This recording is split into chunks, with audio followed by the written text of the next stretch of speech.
அனைவருக்கும் இனிய காலை வணக்கம். இன்றைக்கி நம்ம பார்க்க போகிற பாரதியாரின் புதிய ஆத்திச்சூடி வரிகள் இளைத்தல் இகழ்ச்சி.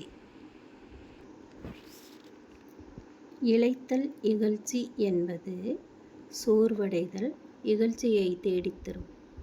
எந்த ஒரு செயலையும் சுறுசுறுப்பாக செய்து முடிக்க வேண்டும் என்று பாரதியார் விரும்புகின்றார். உடலினை ஆரோக்கியமாக வைத்துக்கொள்ள நல்ல உணவுகளை உண்ண வேண்டும். அப்பொழுதுதான் உடல் வலுவுடன் காணப்படும். சத்துள்ள உணவை தேர்ந்தெடுத்து சாப்பிட வேண்டும். உடற்பயிற்சி செய்ய வேண்டும். உடலை வலுவாக வைத்து கொள்ள வேண்டும். அப்பொழுதுதான் உள்ளமும் அறிவும் வலுவாக இருந்து தெளிவும் அறிவும் பெறுவதற்கு வழிவகை செய்யும். இளைத்தல் இகழ்ச்சி என்பது தனி மனிதனுக்கு மட்டுமல்ல, ஒரு சமுதாயத்திற்குமே அது பொருத்தமானதாக இருக்கும்.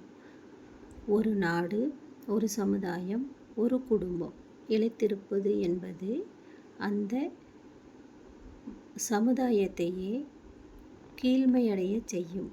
எனவே நல்ல உணவுகளை தேர்ந்தெடுத்து உண்ணும் பொழுது உடல் ஆரோக்கியமாக வைத்துக்கொள்ள வழிவகை செய்யும். இன்னும் பாரதியார் குறிப்பிடுவது என்னவென்றால், இளைத்தல் என்பது நலிவாகும். நலிவு என்பது ஏழ்மையையும் வறுமையையும் செல்வம் இல்லாமல் இருப்பதையும் அறிவு குன்றி நலிவடைந்து காணப்படுவதையும் குறிக்கிறது. மேலும் நலிவுற்ற நாடும் நலிவுற்ற சமுதாயமும் நலிவுற்ற குடும்பமும் நலிவுற்ற தனிநபரும் பெருமைக்குரியவர்கள் அல்ல. அவர்கள் அனைவரும், அந்த சமுதாயமும் அந்த நாடும் இகழ்ச்சிக்கு உரியதாகும். எனவே நல்ல உணவை தேர்ந்தெடுத்து ஆரோக்கியமான வாழ்க்கை வாழ்ந்தால் சமுதாயமும் முன்னேறும்.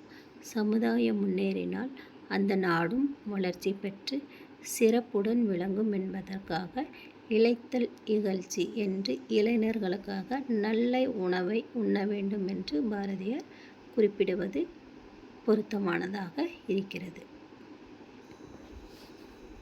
ஈகைத்திறன் பிறருக்கு கொடுத்து உதவும் ஆற்றலோடு விளங்க வேண்டும் என்று பாரதியார் விரும்புகின்றார்.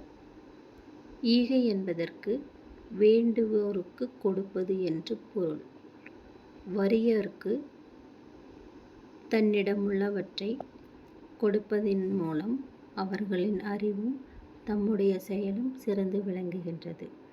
தன்னிடம் உள்ளவற்றை மற்றவர்களுக்கு கொடுத்தல், அவர்கள் அதன் மூலம் பிறருக்கும் அதே செயலை செய்வார்கள் என்று நாம் நம்ப வேண்டும். கொடுத்தல் என்பது பொருள் இல்லாதவர்களுக்கு உதவி செய்தல் மட்டுமன்றி, கல்வி இல்லாதவர்களுக்கு கல்வி கொடுப்பதும் ஈகையின் ஒரு பகுதிதான். ஈதல் என்பது ஈகைத்திறன், கொடுத்தல் என்பது ஆகும். ஈகை என்பது கொடுக்கும் உள்ளமும் அத்தகைய உள்ளத்தினால் நாம் உறுதியாக வைத்திருக்க வேண்டும் என்று பாரதியார் குறிப்பிடுகின்றார். ஈகை என்பது மனிதனுடைய நற்பண்புகளில் ஒன்று என்று வள்ளுவரும் குறிப்பிடுவது கவனிக்கத்தக்கது. வள்ளுவரின் குறள் நகை, ஈகை, இன்சொல், இகழாமை நான்கும் வகையென்ப வாய்மைக் குடிக்கு என்று திருவள்ளுவர் குறிப்பிடுகின்றார். அதாவது ஈகையும் நகையும் இன்சொல்லும் இகழாமையும் இந்த நான்கும் சேர்ந்து ஒரு நல்ல குடிமகனுக்கு அழகு என்று ஈகைத்திறனை பற்றி வள்ளுவரும் குறிப்பிடுகின்றார். அதுபோல பாரதியாரும் பிறருக்கு கொடுத்து உதவும் பண்பினை ஒவ்வொரு மனிதனும் தன்னுடைய சிறந்த செயலாக கருத வேண்டும் என்று கூறுகின்றார். எனவே இளைஞர்களும் இளைஞர்களை சார்ந்த குழந்தைகளும் கொடுத்து உதவும் பண்பினை சிறு வயதிலிருந்தே பெற்று அறிவுடன் வளர வேண்டும் என்று பாரதியார் விரும்புகின்றார். உடலினை உறுதி செய். அடுத்த காணொளியில் காணலாம். நன்றி, வணக்கம்.